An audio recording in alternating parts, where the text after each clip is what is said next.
mat. Okay? Really focused on our hands parallel. Hands slightly curled. We want to keep them out. We have a tendency of bringing them in. We never want our hands inside our elbows. If anything, we want our hands outside our elbows, just a little bit. Never inside. Okay? That's when our elbows fly out.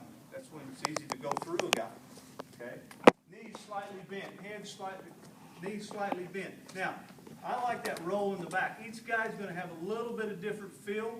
Okay? But when we talk about position here, we're talking a lot of times about what we're doing with our feet. Okay? Most of my job with my freshmen is correcting their feet when they start moving them.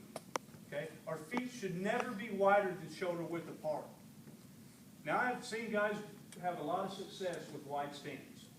Okay? But as a team, coaching 40-something guys, you'll go down the tank if you teach wide stance.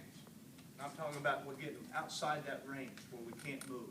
I've seen some guys that can wrestle like this. Okay? And there's a few of them. But you teach it, you're going to have problems.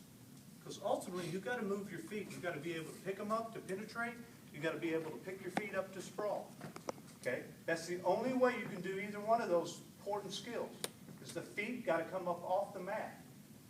Okay? And the wider we go, the harder it gets. So the perfect position is just right outside our shoulders. Shoulders, corners, shoulders are that wide. His feet are just right outside that. And whatever we do, whether we're in a square stance or stagger stance, it always stays that range.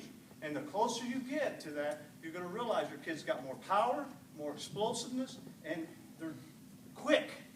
They can move. They can pick them up. Okay? Hands slightly bent. Each one are a little bit different. Hands slightly bent, forearms parallel to the mat. Okay? In our defense, we'll make the guy go through our head first, our hands, our forearms, then finally they get to our hips. A lot of times we think defense is when they get to our hips. No, some of the best defense is our head. Head position. Something we're focusing a lot on. Okay? So, simple stuff. Hands down. Here.